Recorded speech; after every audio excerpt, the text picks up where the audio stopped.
The first thing that I wanted to talk about, though, Dutch gambling. What's the? I don't like the name. It's Dutch gambling update. Did we ever have a first story?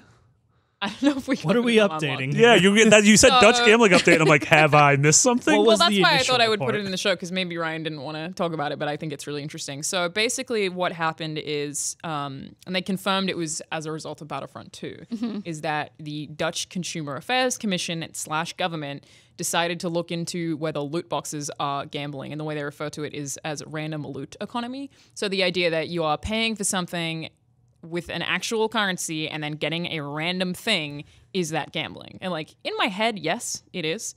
But basically, this is like just a kind of weird gray area in a series of weird gray areas in the games industry that the commission is taking super seriously. And they just had a TV update yesterday. And the concern is that the focus on minors / the participation of children in gambling activities and illegal or unrestricted gambling in general is like a bad practice.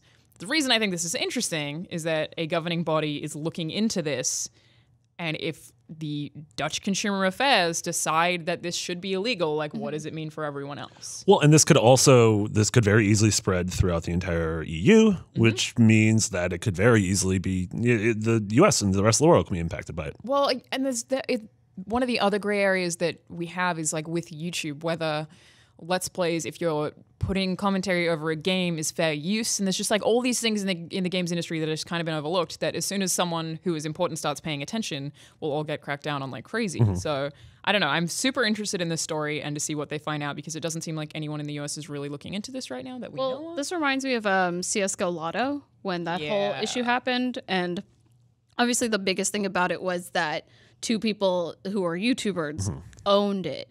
And they were like, discussing it and saying all the like, they weren't disclosing that they owned it either. They weren't. Wait, so what was CSGO Lotto? Yeah, so for those who aren't familiar with the situation, it was a big story that blew up on YouTube or in games media, I guess maybe last year or a year and a half ago. Yeah, maybe longer. I think it was last remember. year. At any rate, there in Counter-Strike, there are these skins that are cosmetic that you can buy using in-game currency to like modify your weapons. It doesn't change. It's just a cosmetic thing. But they're very, very valuable, some of them, because some of them are very rare.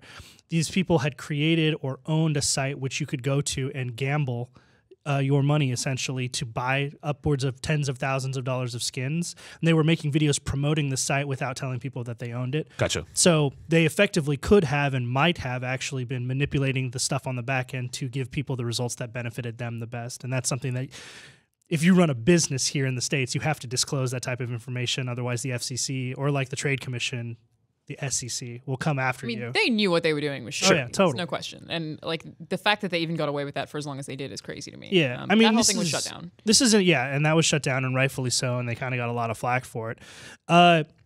This is treading into some really interesting gray area, right? Because like random loot, I mean, there are a lot of games out there where the currency that you're investing into these sort of like random transactions isn't money. I think that's how they get around it. Yeah, but time, right?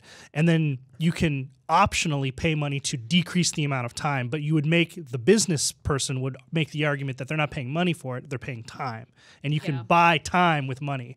And that seems like this weird little loophole that might cause a gray area. That just sounds so weird and it's daunting. super Like shady. how it works with Assassin's Creed Origins, I get that, in that like that's a game that has microtransactions that you are literally buying time, and that you're buying like resources, but you know what they are. It's like, I'm buying this so that I don't have to hunt to craft things, and that's how that system works. And I get that. With Battlefront 2, which is what really prompted this investigation, I don't really think that's the case, because you don't necessarily know what you're going to get. So it's a lot more random, and it doesn't work for something necessarily like Overwatch, where it is entirely cosmetic. But with Battlefront, where, well, now as an update, all microtransactions are currently off in the game. So that's another thing to consider for the time being. Right, definitely for the time being. They're totally going to come back, but we have to see how that happens. But I think when it's in a pay-to-win environment, I don't know, it seems a lot more like gambling to me, because you're buying something that is a random reward that could be like an upgrade for something. It's not just time.